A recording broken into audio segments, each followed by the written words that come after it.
All right, let's get this meeting to come to order. State your name and title for the minutes. Chelsea, City Zoning Officer. Monica, Public Health Officer. Lionel Jacobs, Chief Industry Advisor. And I'm Tabitha, head of the Tinkerton Town Council. Now then, let's begin. This meeting was called by Monica concerning what exactly? Thank you, Miss Tabitha. I've been doing some research on the health and welfare of our population over the last 40 years, and the findings have been disturbing. Well, I'm glad to hear that you've been doing your job, but I don't see what this has to do with me or, for that matter, anyone else around this table. Your complaint has been noted, Lionel. Please continue, Monica. Thank you. You will see that starting in 1982, our overall health in this sector has dropped significantly, especially in these neighborhoods. Excuse me? The meeting recognizes Chelsea. Yeah, it's me. You had a question? Yeah, you're pointing at a lot of charts and saying a lot of fancy things. But could you make it a little easier to understand? Okay.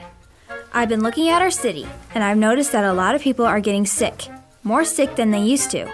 And the people who have been getting the sickest are the ones that live nearest to these factories in this neighborhood.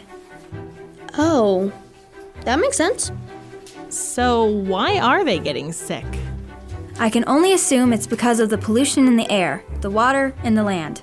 So, pollution in general. Oh, boy. Look, our industry is important to the town. It's where we make money, not to mention useful things for the rest of the country. If you shut us down, you'll regret it. I don't think anyone said you need to shut anything down. Sure, nobody said it, but we all know that's how this all ends. Do you want to shut down the factories, Monica? Not really. I just think that something should be done about all the smoke and the waste that's polluting the streams and the forest and pretty much everything. I second that.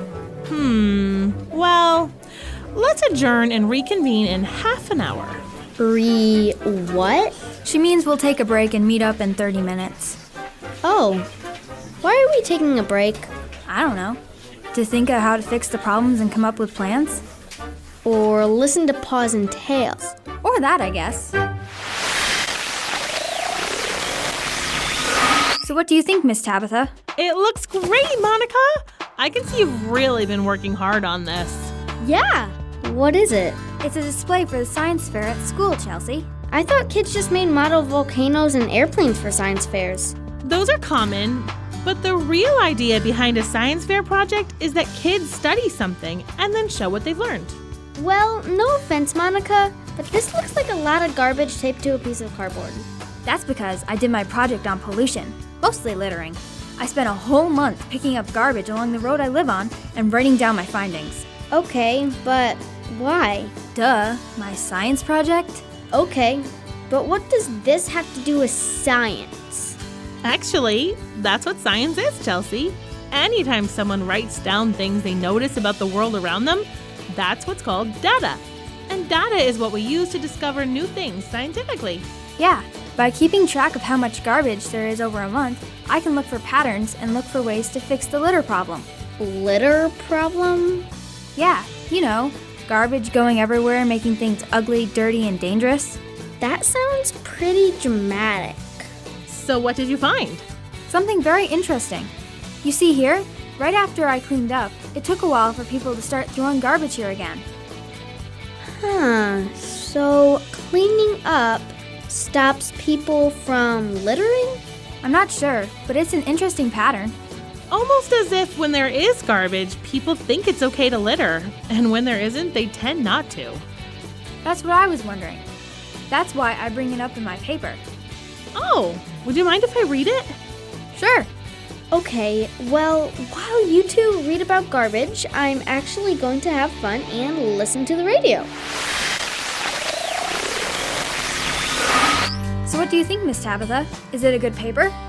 It looks good to me, Monica. I'm sure your teacher will love it. Okay, can I ask a question about all of this? Sure, Chelsea. What's up? You guys have been talking about this litter project like it's super exciting. No offense, but it is literally garbage. Aren't there more important things to do science fair projects on? I guess, but litter is a big problem, as my project proves. Okay, so your street has a lot of garbage. Big deal. Actually, it kind of is a big deal, Chelsea. Taking care of the earth is one of the biggest jobs God gave us. What? You're making that up. Not at all. When God made people, he set them to work, caring for the rest of creation, taking dominion over it, and being good stewards. Stewards? We're supposed to be butlers? Not quite. A steward is a person who takes care of property for someone else. Like what? Well, like this radio here. This radio doesn't belong to me. Yeah, it's Mr. Jacob's radio. Right, but he's letting me use it for Sunday school tomorrow. While I'm using it, I've got to be careful with it.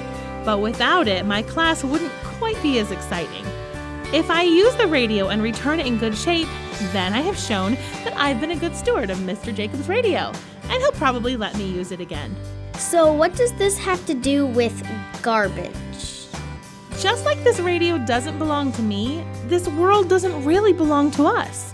God gave it to us to use and to live on, but it still belongs to him. So we need to make sure that we take really good care of it. Which means not making it full of trash. Huh. What's the matter, Monica? I was just thinking, I don't think there's a single thing that I have that God didn't give me. I mean, God gave me my body, my brain, and muscles. So we need to take care of those too? That's right, Chelsea. Any ideas of how we can take care of those? Well, we can get exercise and eat good foods. And take baths and get checkups. Those are good for the body, but how about our minds? Doing puzzles. Yeah, that's a good thing to do. I have another thing in mind, though. I give up. Don't give up. Try to guess. Come on, Miss Tabitha.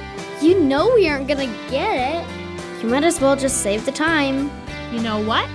Mr. Jacobs gave me a script for tomorrow that might just shed some light on this situation.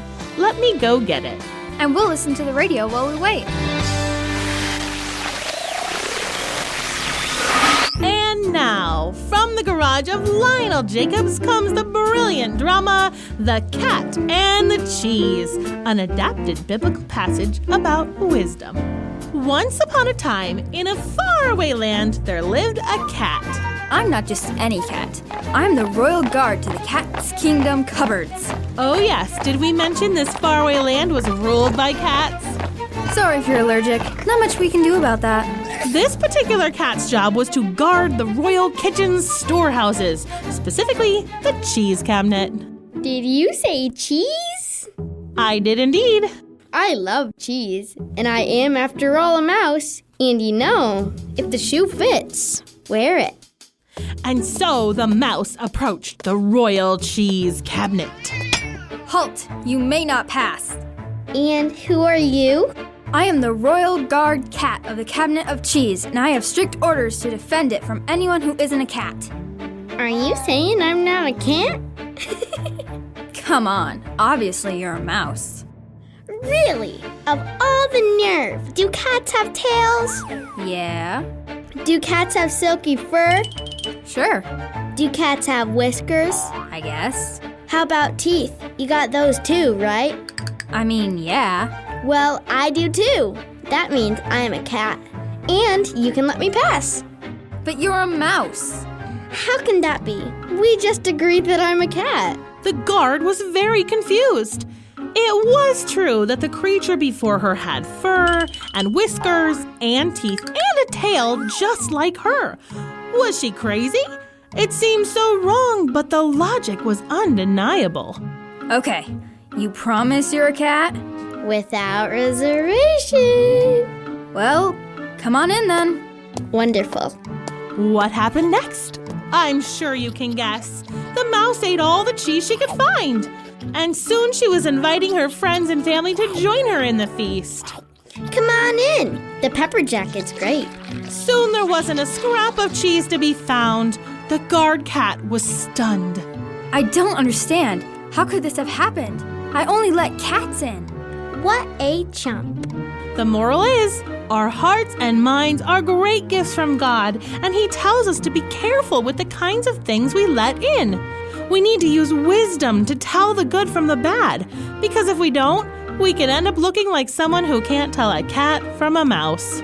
Many times, lies, rumors, or even things that sound like good advice are trying to sneak their way in and distract us from loving God and doing what He has told us to do. Need help packing up your science fair display, Monica? That'd be great. Thanks, Miss Tabitha. No problem. While you guys are packing that up, can I ask a question? I don't have much time to answer more questions about my project, Chelsea. If you want to learn more about it, you can read my report. Okay, first off, I can't read very well yet, and second, it wasn't about your project. I was going to ask about the other thing we've been learning about. Oh, you mean stewardship? Taking care of what God gave us? Yeah, but mostly about the moral to the story about the cat and the mouse. I guess I can explain some more. What did you want to know, Chelsea? You said that we need to use wisdom to know what is good and what is bad, and to only let the good stuff into our minds and hearts. It sounds good, but how do we do that? That's a great question, and there are a few places in the Bible that give us some instructions. Like what? Well, in 2 Timothy 2, God tells us to not argue or gossip about the things that the world argues about. He tells us to instead make sure that our words and the things we do need to be loving and kind. Sure, we need to tell people when they're doing what is wrong, but out of kindness, trying to help others to get closer to God. Okay, that sounds like good advice. But what's that got to do with Chelsea's question? Well, it's guarding our hearts and our minds against things that make us unuseful for God's work. If we're too busy gossiping or arguing about stuff the rest of the world argues and gossips about, how are we supposed to be able to make a difference? Okay, that makes more sense. Yeah, what else does the Bible say? I think it's 1 John 4 that talks about how we need to double check the things that we're taught against what God says about Himself. Back in Bible times, and even today, there's a lie going around that says that Jesus was not sent to earth by God. That's definitely not true. Pretty sure that's what lies are. Things that aren't true. You're both right. And this passage in the Bible tells us that we need to make sure that when we're taught something, we need to test it. Test? Like in school? More like a light bulb. If a light bulb doesn't turn on when you flip the switch, then it's no good. In the same way, if what someone is teaching goes against God's truth, then it's no good either, no matter who is teaching it. Okay, so those are the things that we have to keep out of our hearts and our minds. Are we supposed to put anything in there? Definitely. Philippians 4:8-9 tells us that we want to think about things that are true and pure, noble and right, lovely, excellent, and basically anything that is worth saying good things about. If we keep these things in mind and what's more, do them, then we will live with God's peace. That sounds like a good list. With all that stuff in your life, there wouldn't be much room for anything bad. That's the idea. I'm going to have to think about all of that. Well, yeah, that's what the Bible verse just said. I meant this was a lot to learn. It's going to take me some time to understand it all. I think that's true for most of us, Chelsea. Yeah, well, I better get going. I need to get my project to the school. Can I come too? Why? You thought my project was boring. But you're going to set it up at the school, and there might be a model volcano there. Sure, come on. See you later, Miss Tabitha. Bye, girls. Want to turn off the radio on your way out? I've got it.